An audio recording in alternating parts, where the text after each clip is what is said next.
الصلاة والسلام على سيد المرسلين وعلى آله وصحبه أجمعين।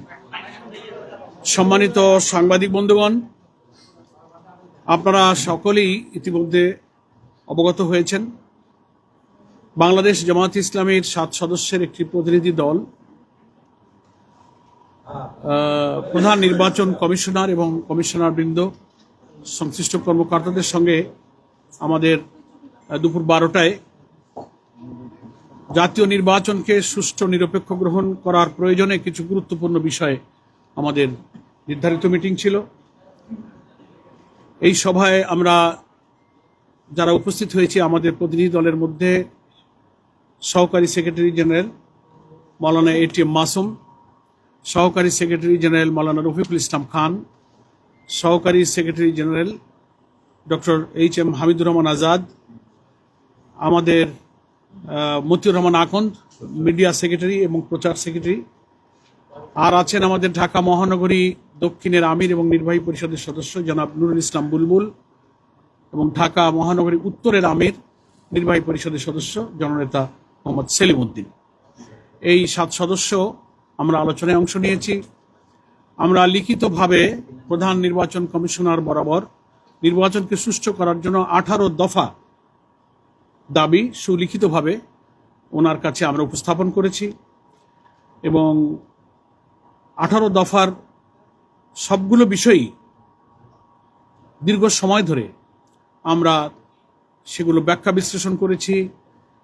প্রধান নির্বাচন কমিশনার এবং তার পক্ষে কমিশনারবৃন্দ আমাদের প্রশ্নের এবং আমাদের দাবিগুলোর ব্যাপারে তারা আরও ক্ল্যারিফিকেশন দিয়েছেন, কি কি পদক্ষেপ তারা নিচ্ছেন, তাদের সামনে কি কি চ্যালেঞ্জ আছে, কি কি টেকনিক্যাল অসুবিধা আছে, আর কি কি সম্ভাবনা আছে, সেগুলো যেমন তুলে ধরেছেন, তেমনি রাজনৈতিক দলগুলোর সহযোগিতার যে প্রয়োজন, বিশেষ করে জামায়াতে ইসলামের কাছেও তারা সহযোগিতা কামনা করেছেন। এই সব আলোচনাই কিন্তু খুবই খোলামেলা এবং সৌহার্দ্যপূর্ণ আন্তরিক পরিবেশে অনুষ্ঠিত হয়েছে এবং আমরা ওনাদের আলোচনায় অন্তত আন্তরিকতার দিক থেকে আমরা সন্তুষ্ট যে ওনারা প্রচেষ্টা চালাচ্ছেন এবং প্রচেষ্টা চালাবেন।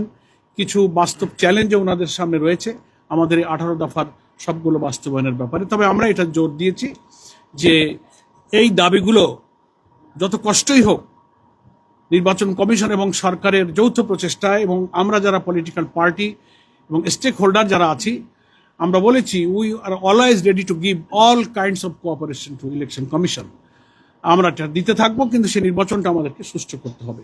স্পেশালি আমরা 18টা দফার মধ্যে গণভোটকে জাতীয় নির্বাচনের আগে করতে হবে এবং সেটা আগামী নভেম্বরেই এই নির্বাচনটা সম্পন্ন করতে হবে। কারণ বিস্তারিত ওখানে আমরা ব্যাখ্যা করেছি, সে বিস্তারিত প্রয়োজন নেই এখানে। সংক্ষেপ কথা হলো যে জাতীয় সনদ যে তৈরি হচ্ছে, জুলাই জাতীয় সনদে যে সমস্ত বিদ্যমান রাষ্ট্র কাঠামোকে পরিবর্তন করে যে সংস্কারগুলোর ব্যাপারে আমরা ঐক্যমত হয়েছি, জাতিকে তো সেটা জানতে হবে, জানার পরেই না তারা হা না ভোট দেবে। তো সেটা যদি একই দিনে ভোট হয় তো ভোটাররা তো জানতে পারলো না। ডিউ টু দ্যাট কজ আমরা বলেছি যে সংস্কার এবং জাতীয় সনদের বিষয়গুলো ইলেকশন কমিশনকে পাবলিক করতে হবে, তারা ওয়েবসাইটে দেবেন, জনগণ জানবে, ভোটাররা সিদ্ধান্ত নেবে এবং সেটা নভেম্বরই হচ্ছে উপযুক্ত সময়। একই দিনে ভোট হলে নির্বাচন কেন্দ্রে সহিংসতা হতে পারে, 2-4টা কেন্দ্রে ভোট বন্ধ হতে পারে। তো জাতীয় নির্বাচন প্রতীক প্রার্থীর দ্বন্দ্বে ভোট বন্ধ হলে তাহলে গণভোটের দশাটা কি হবে? একই দিনই তো ভোট হবে, একই কেন্দ্রেই তো হবে, একই ভেন্যুতেই তো হবে, ভোট কাস্টিং কমে যাবে। এই সমস্ত অনেক টেকনিক্যাল প্রবলেম আলোচনা হয়েছে। ওনারা এগুলোর ব্যাপারে ওনারা কোনো নেতিবাচক কথা বলেননি, আমাদের কথা ধৈর্যের সাথে শুনেছেন, আমাদের যৌক্তিকতার কথাগুলো ওনারা বিবেচনায় নিয়ে ওনারা মনে হচ্ছে যে আমাদের কথার প্রতি ওনারা কনভিন্স হয়েছেন। নেক্সট আমরা বলেছি যে খুব দুর্ভাগ্য আমাদের যে গণপ্রজাতন্ত্র আদেশ সম্প্রতি উপদেষ্টা পরিষদে যেটা সংশোধন হয়েছে, তার মধ্যে অন্যতম একটা বিধান হচ্ছে যেটা ইলেকট্রাল প্রসেস যে রিফর্ম কমিশন তারাও সুপারিশ করেছিল যে প্রত্যেকটি রাজনৈতিক দল তার জন্য নির্ধারিত প্রতীকেই তিনি নির্বাচন করবেন। কিন্তু বাংলাদেশের পলিটিক্যাল কালচারের কারণে জোটবদ্ধ রাজনীতির একটা কালচার রেওয়াজ আমাদের আছে, সেটা করার ক্ষেত্রেও নির্বাচন ব্যবস্থা সংস্কার কমিশন বলেছে যে জোট হতে পারবে কিন্তু প্রতীক হবে জোটবদ্ধ প্রত্যেক দলের স্ব দলের নির্ধারিত প্রতীকেই তাদের ভোট করতে হবে। তার প্রতীক বাদ দিয়ে অন্য কোনো দলের প্রতীকে ভোট করা যাবে না। এটা লাস্ট ইলেকশন যে ইলেকট্রাল প্রসেস যে রিফর্ম কমিশন তারা এই সুপারিশটা করেছে এবং উপদেষ্টা পরিষদে এই সংশোধনটা অনুমোদিত হয়েছে। এটা হওয়ার পরেও আমরা দেখলাম গত সম্ভবত 25 তারিখে একটি দলের পক্ষ থেকে এসে এটাকে আবার সংশোধন করার জন্য বলা হয়েছে, এটাকে আপত্তি জানানো হয়েছে। ইভেন লেভেল প্লেইং ফিল্ড লঙ্ঘন করে খুবই দুঃখজনকভাবে একটা তথ্য ওনারাই এখানে প্রকাশ করেছেন। ওনাদের দলে যে প্রতিনিধি এখানে এসেছিলেন 25 তারিখে মিডিয়াতে এসেছে, আপনারা হয়তো তার সাক্ষী আছেন। ওনারা বলেছেন যে এই সংশোধনটা পরিবর্তন করতে হবে, আমাদের দাবি মানতে হবে। এটা আমাদের এক নেতার সঙ্গে একজন উপদেষ্টার কথা হয়েছে, একটা জেন্টলম্যান এগ্রিমেন্ট হয়েছে। আমরা খুব বিশ্বাসের সাথে আজকে চিফ কমিশনারকে বলেছি যে লেভেল প্লেইং ফিল্ড ভঙ্গ হওয়ার এর চেয়ে আর মানে কি বলবো ন্যাকেট উদাহরণ আর কি হতে পারে, যে এটা একটা কমিশনের সিদ্ধান্ত, উপদেষ্টা পরিষদের সিদ্ধান্ত সংশোধন হয়ে গেছে, তারপরে কি একজন উপদেষ্টা একটা দলের নেতার সাথে জেন্টলম্যান এগ্রিমেন্ট করতে পারে সেটা সংশোধনের ব্যাপারে, যেগুলো এত পলিটিক্যাল পার্টির সাথে জড়িত, জাতির সাথে জড়িত, সুষ্ঠু ভোটের সাথে জড়িত। এটা ওনারা শুনেছেন। আমরা এটার উপর ঘোর আপত্তি দিয়েছি যে এটা কোনো ক্রমে সংশোধন করা যাবে না। সংশোধিত যে বিধান আছে সেই বিধানের ভিত্তিতে নির্বাচন হতে হবে। তারপরে সিসি ক্যামেরা বুথগুলোতে স্থাপন করা ওনারা চেষ্টা করছেন। এর অনেক টেকনিক্যাল এবং ফিনান্সিয়াল চ্যালেঞ্জ, সেগুলো ওনারা ফেস করার কলাকৌশল খুঁজছেন এবং আরও অনেক ব্যবস্থাগুলো নিয়ে আমরা আলোচনা করেছি। আইন শৃঙ্খলা পরিস্থিতি এবং লেভেল প্লেইং ফিল্ড, আমাদের সকল রাজনৈতিক দল যেন নির্বাচনের মাঠে সমান অধিকার, সমান সুযোগ সুবিধা, যা ইলেকশন কমিশনে, নির্বাচনী আইনে, আরপিওতে যা যা দলের জন্য প্রযোজ্য, সবাই যেন সমানভাবে ভোগ করতে পারবেন, এগুলো আমরা অনেক কথাগুলো তুলে ধরেছি। আর একটা কথা আমরা বলেছি যে নির্বাচন প্রক্রিয়ার সাথে সংযুক্ত যারা কর্মকর্তা কর্মচারী থাকবেন, প্রিজাইডিং, পলিং, ইভেন আনসার, অন্যান্য, তারা যেন ভোট দিতে পারেন তাদেরকে। হ্যাঁ, এবং তারা ভোট দেবেন, তাদেরকে পোস্টাল ব্যালটে তারা যেন ভোট দিতে পারেন। আর প্রবাসী ভোটার যারা 1 কোটির উপরে যে ভোটারের ব্যাপারে প্রথমেই জামাত ইসলামী এই ইলেকশন কমিশনে আমরা দাবি করেছিলাম রিটেন, এবং নীতিগতভাবে তারা একমত হয়েছিলেন এবং তারপর থেকে আমরা ইলেকশন কমিশনের প্রতি কৃতজ্ঞ যে তারা এই প্রক্রিয়া অব্যাহত রেখে এখন একটা পরিণত জায়গায় নিয়ে যাচ্ছেন এবং সেই প্রবাসী ভোটাররা ভোট দেওয়ার ব্যাপারটা যেন সহজ প্রক্রিয়া দিতে পারেন, কোনো জটিল না হয়। হয় তাদের একটা পাসপোর্ট অথবা এনআইডি কোনো একটা কপি থাকলে তারা যেন ভোটটা ইজিলি দিতে পারেন। তো এ ব্যাপারে ওনারা আশ্বস্ত করেছেন যে আমরা এই ব্যাপারটা সহজ করে এটা তারা চেষ্টা করছেন। আর প্রশাসন নিরপেক্ষ থাকা, ইলেকশন অবজারভার যে সমস্ত সংগঠন বা সংস্থা থাকবে তাদের পলিটিক্যাল কানেকশন যাচাই করে যেন তাদেরকে নিযুক্ত করা হয়। আর কি সিসি ক্যামেরার ব্যাপারটা বলেছি যে সকল নির্বাচনী বুথে সিসি ক্যামেরা স্থাপন করতে হবে। একটা বিষয় জানার ছিল, সেটা হচ্ছে যে আপনারা যেটা বলছেন যে বিএনপির কাউন্টার, বিএনপি বলেছে সংশোধন, আপনারা বলছেন সংশোধন না। আসলে কি বিএনপির দাবি করেছে এই জন্য কি আপনারা বিরোধিতা করছেন, নাকি আপনাদের কোনো বাইরে? নো, আমরা তো এই যে এখানে আমরা যারা ইলেকশন কনসেনসাস কমিশনে যারা আমরা সবাই দিয়েছি, আমাদের হামিদুর রহমান আজাদ ভাই, খান সাহেব, তারা ওয়ান অফ দেম। আমরা তো এই নির্বাচন ব্যবস্থার সংস্কার কমিশনের প্রস্তাবকে মেনে নিয়েছি, তারপরে উপদেষ্টা পরিষদে এটা সংশোধিত হয়েছে, ফলে আমরা তো সংশোধনটাই মেনে নিয়েছি। বরং যারা আপত্তি করছেন তারা সংশোধনের বিরোধিতা করছেন, আমরা বিরোধিতা করছেন। আমরা এই সংশোধনের উপরেই বহাল থাকতে বলছি, বরং এটা আপত্তি দেওয়াটাই হচ্ছে প্রবলেম।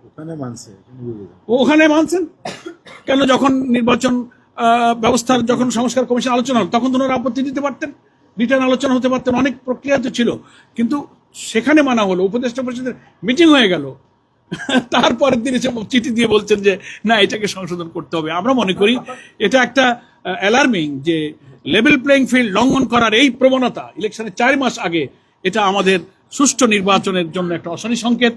আমরা আবেদন জানাবো দেশবাসীকে, রাজনৈতিক আমাদের বন্ধু রাজনৈতিক সংগঠন, সহযোদ্ধা, ফ্যাসিবাদ বিরোধী আন্দোলন যেন একসাথে রাজনীতি করেছি, আমরা যেন আগামী নির্বাচনটা নিরপেক্ষ করতে ব্যক্তি দলের ঊর্ধ্বে উঠে দেশ এবং জাতির স্বার্থকে বড় করে দেখি।